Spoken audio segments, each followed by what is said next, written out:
Hello and welcome to the very first episode of my Criterion anime series, which, for the five of you probably watching, seeks to answer, if anime had a criterion, what would it look like?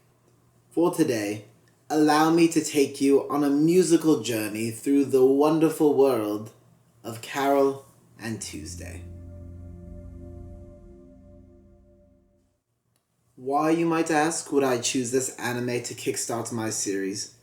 Well, to answer your question, allow me to pull you aside for a personal anecdote.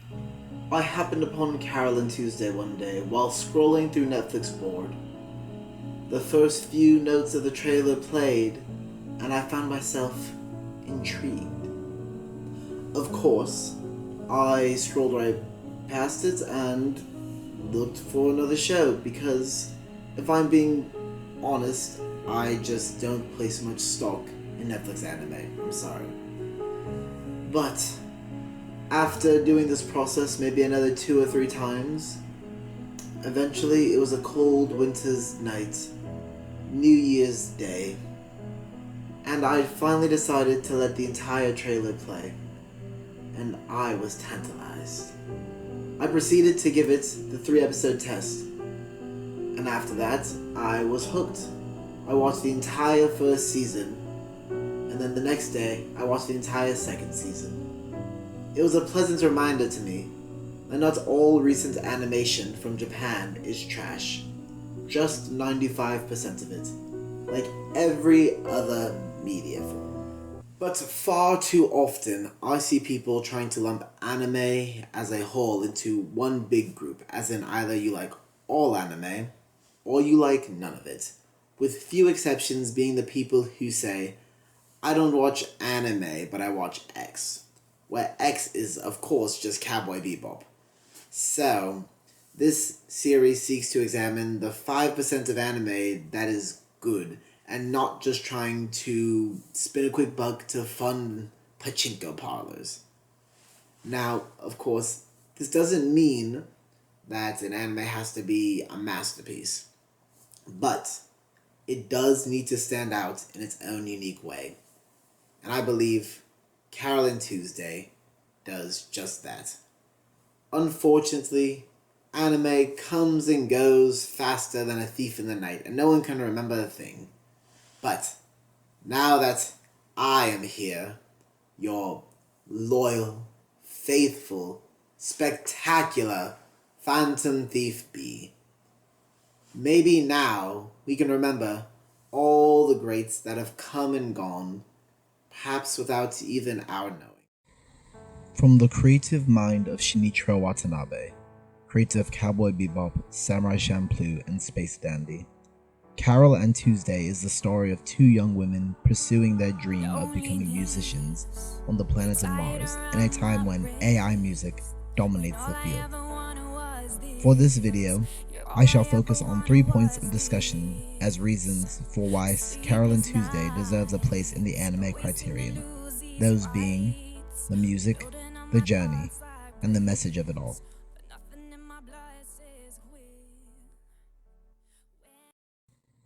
Part 1. The music.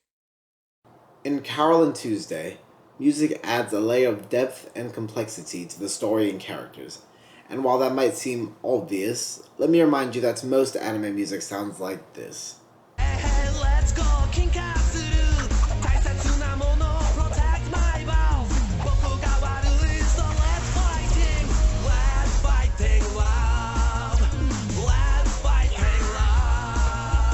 That's barely an exaggeration.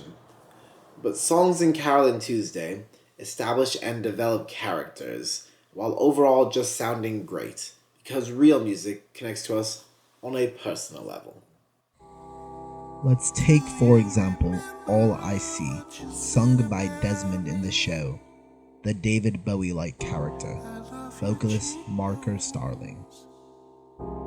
So what you might notice right off the bat is that they are speaking to someone, like in a conversation or letter.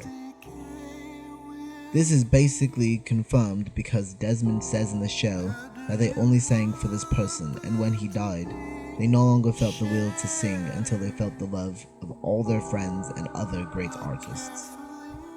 The song begins with this haunting melody, consisting of elongated chords layered by Desmond's voice, echoing as though calling out into an endless nothing.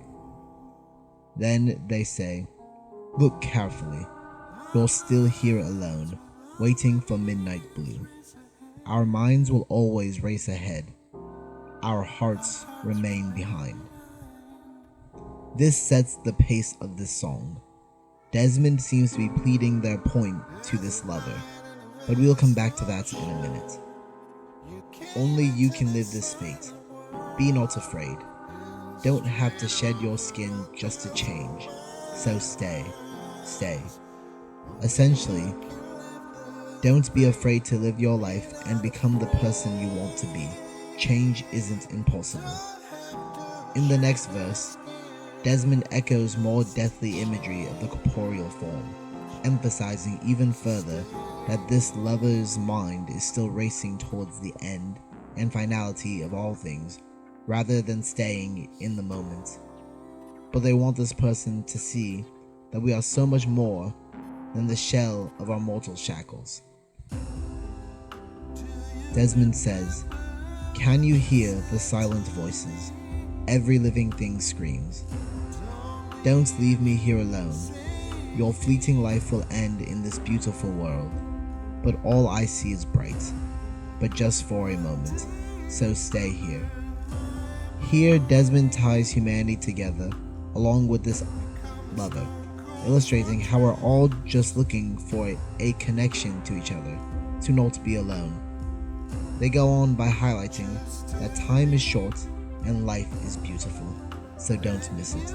Stay in this moment to fill your soul with all life has to offer. It's a hauntingly beautiful song that celebrates life, which during the show plays to contrast much of the hate and fear thrown around by female Trump during the second season. And while I could be completely wrong about this song, I think everyone can at least look at the lyrics and say it is poetic, at the very least, with layers of complexity. I'm sure the 21 grams of ghosts line might go over someone's head as to what Desmond's referring to. Context clues point to the soul, but knowing about the real-life study clarifies this fact wholeheartedly. Regardless, I believe I've illustrated my point for now, and while I could go on a more in-depth analysis of many more songs in the show, probably no one wants to see that. Now, you might be saying, "But Phantom Thief B, you only picked that song because it was the best example, wah wah wah." So, while I personally might believe All I See is one of the most impactful songs in the show, and one of the best on the album, there are still plenty of other songs filled with meaning, which I will still give a brief overview in the next segment. Part 2. The Journey. Carole Tuesday is split into two different stories about young women making it into the industry, two sides of the same coin. On one side, we have Carole Tuesday, relative nobodies trying to follow their dreams through the path of the indie artist. And on the other side, we have Angela, going the route of corpo money and formal fame to propel her into a new career. Carole Tuesday write their own songs and play their own instruments, scraping by for gigs to earn what little publicity they can. Angela uses AI technology to write her songs and make her music, i.e., a talentless hack. Joking, of course. She still needs to sing, not to mention her acting talents from her childhood. As you can see, these two journeys are very different, but are entirely necessary to understand the music world and how they affect the journey of the artist. Let's take a look at Angela, one of the most complex characters in the show, on par with Mimi from the movie Perfect Blue. For reference, Mimi in Perfect Blue is a former pop idol trying to transition to a more serious career like acting.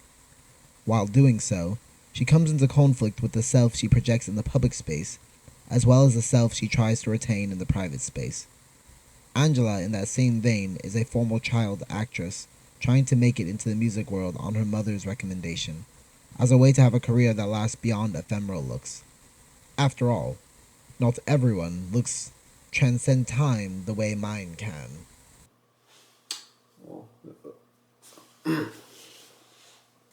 Right from the very first introduction to Angela, we catch a duality to her character from the public space as Tuesday arrives in Alba City and Angela's commercial in the next scene. First, she is bubbly while the cameras are on, but once they turn off, she instantly tosses her costume in a very brusque manner, then continues to berate her assistant, firing him by the end. The next scene sheds some light on possibilities for her behavior, which later get reinforced by the show. Her mother sets her up with music producer Tao, a cold and calculated man that seems to take Angela on as more of an experimental curiosity rather than anything else.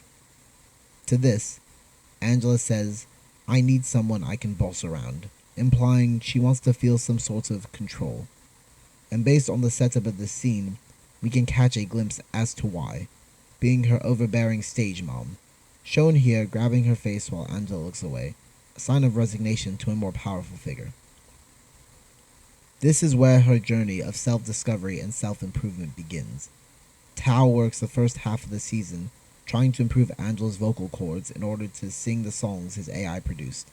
Funding for his work is acquired easily through Tao's personal connections, through corporations, without any real demonstration of ability aside from a small excerpt. If I believe I can do anything, I can move mountains, I can move mountains. Finally, in the second half of the season, Tao arranges a quick way to step into the starlight through an American Idol-like competition called Mars Brightest. Ah, what a show. Throughout this whole process, what we see on screen during the first season is Angela's competitive nature, but also a great deal of rudeness and general stuck-upness, which I'm deciding right now is a word.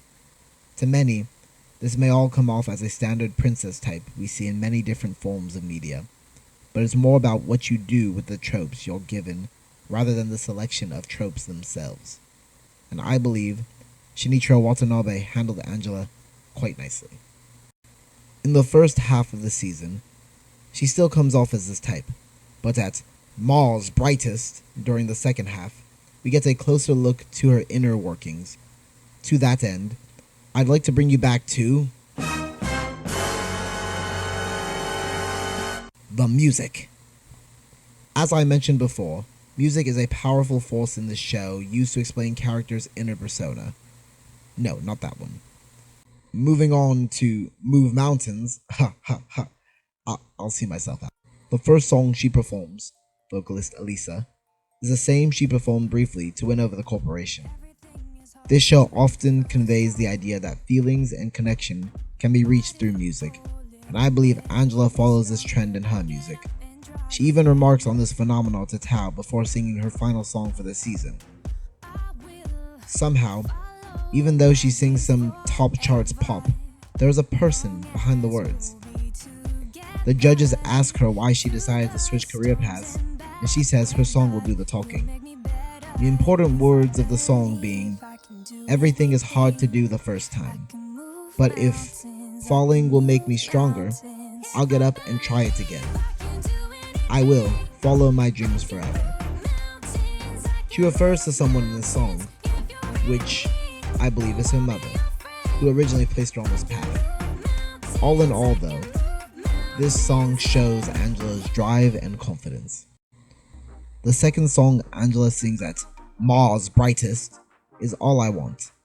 In this song, she talks about how she can have anyone except the person she is actually interested in, which squares up nicely with, you guessed it, Tao. Contrasting the people around her from her initial appearance, kiss asses, to Tao, uninterested, it shows he fits this type perfectly. Not to mention, Angela also seems to always be vying for Tao's attention, but he mostly only seems interested in his work, and the other two leading ladies of the show, Carole Tuesday.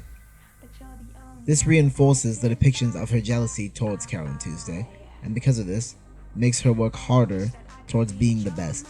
That is her drive. But the song also displays some of Angela's insecurities about her own self. She says, "I know that I'm worthy, but right now you make me feel small." Then we come to the final song, which I played earlier. Light a Fire is sort of like Angela's core. It is a song that expresses where she came from. Loneliness. You're tied around my wrist, when all I ever wanted was this. This is the first time Angela ever expresses feelings of loneliness, and contrasting it with the next line, implying that this she's referring to is the opposite of loneliness, connection. Maybe Angela didn't want to be a star. Going further, she says, "Sleepless nights always seem to lose these fights, building up my thoughts like bricks, but nothing in my blood says quit." Angela is a fighter, and the fights could be referring to her inner self, or maybe whatever went on behind screens with her mother, who we know from an earlier episode gave Angela a hard time growing up since the radiation of Mars affected her mind while transitioning her from father to mother. Insecurity built in her thoughts like bricks, but being the fighter that she is, believes that they will all vanish once she reaches greatness. She just needs to endure. Battle scars. Lead me through the night like stars.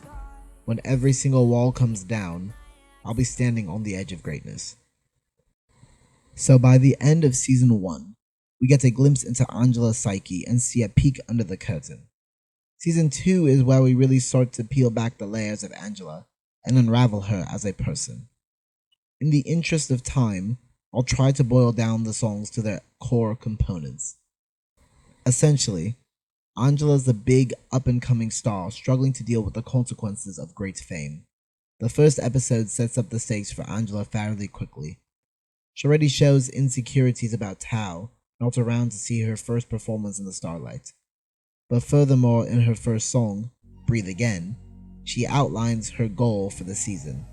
She's ready to move towards a bright future and break free from the chains constraining her in hopes of taking control of her own destiny. This is her time.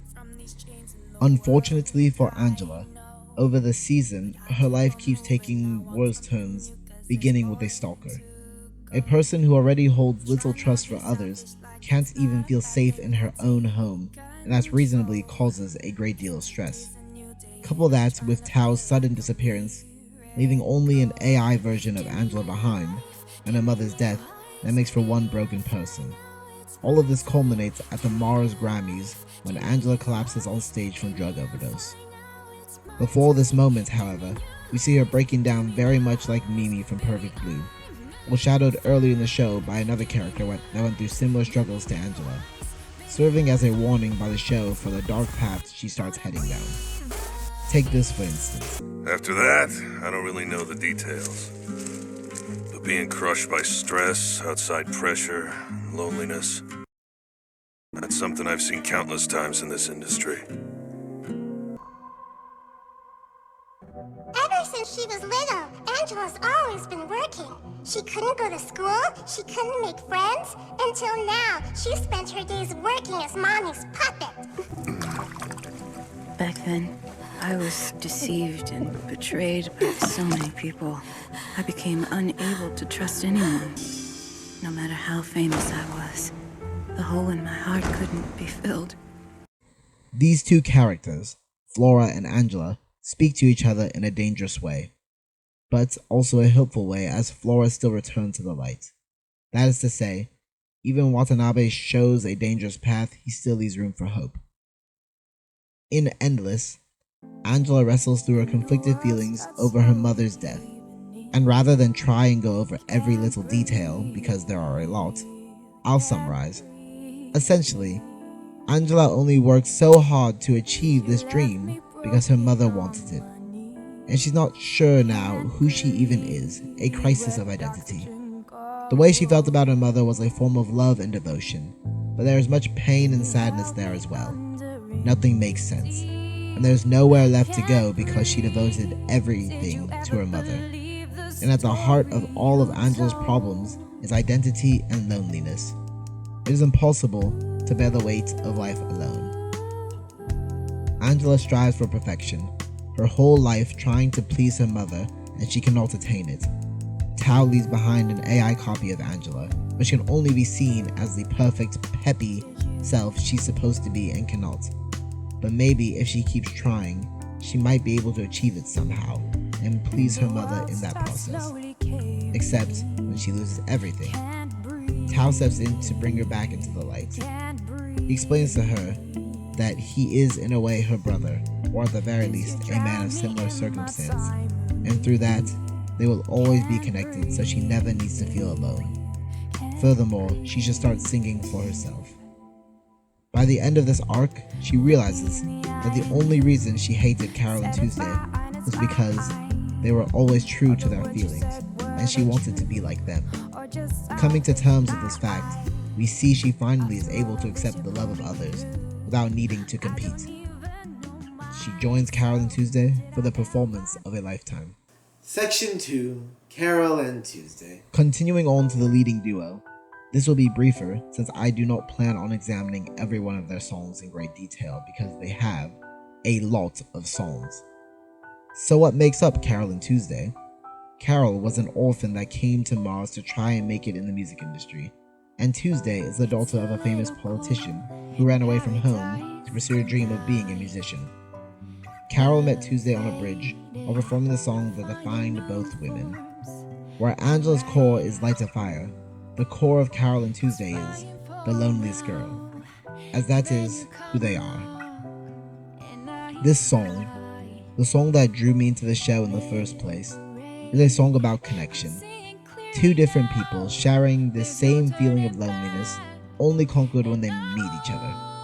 I especially love in the show how verse 1 is Tuesday speaking to her loneliness, followed by Carole in verse 2, only for both of them to sing in unison for the chorus, their shared feelings.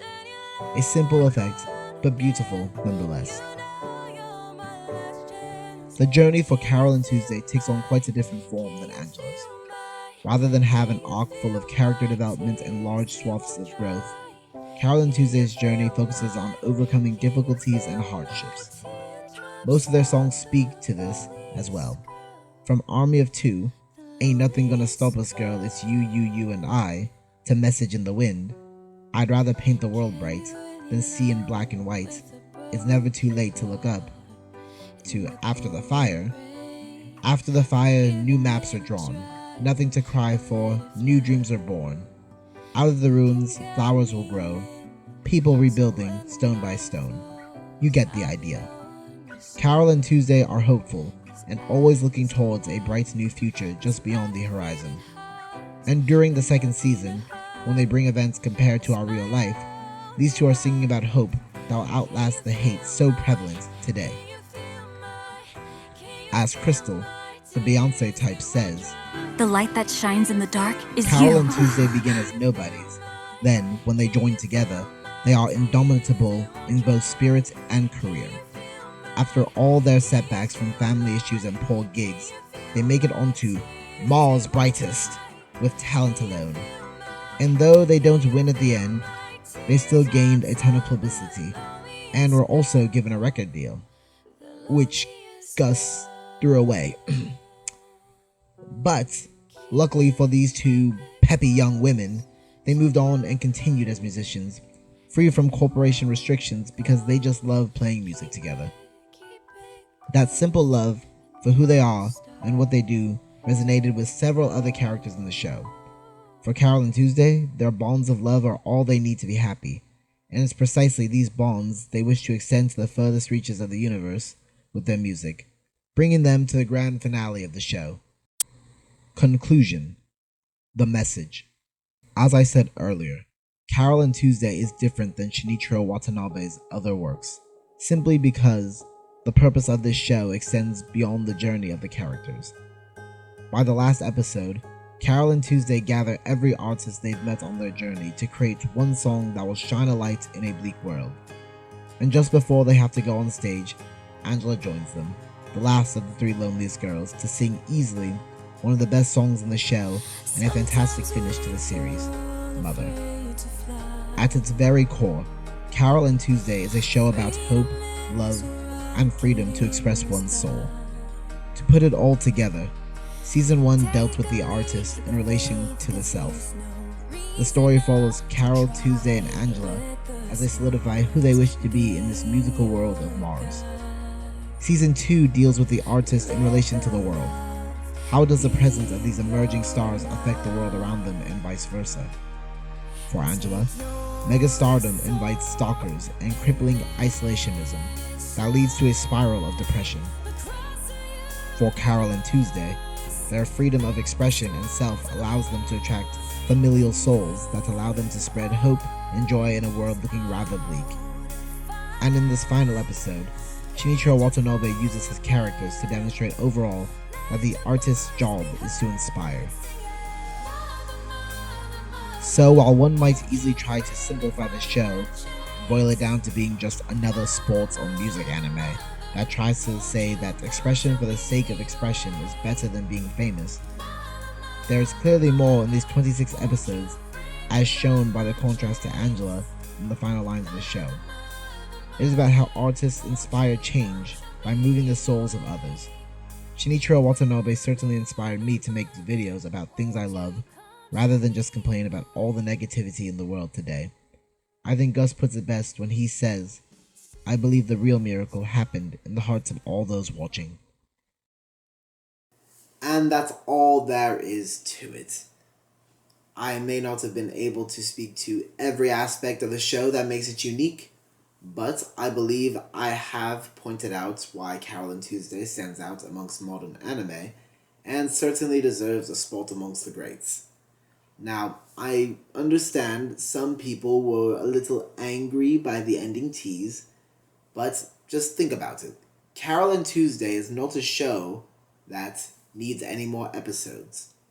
Character arcs are complete, Trump lost the election, and it looks like hope is in the air and people are inspired. Change is going to come in some way or another.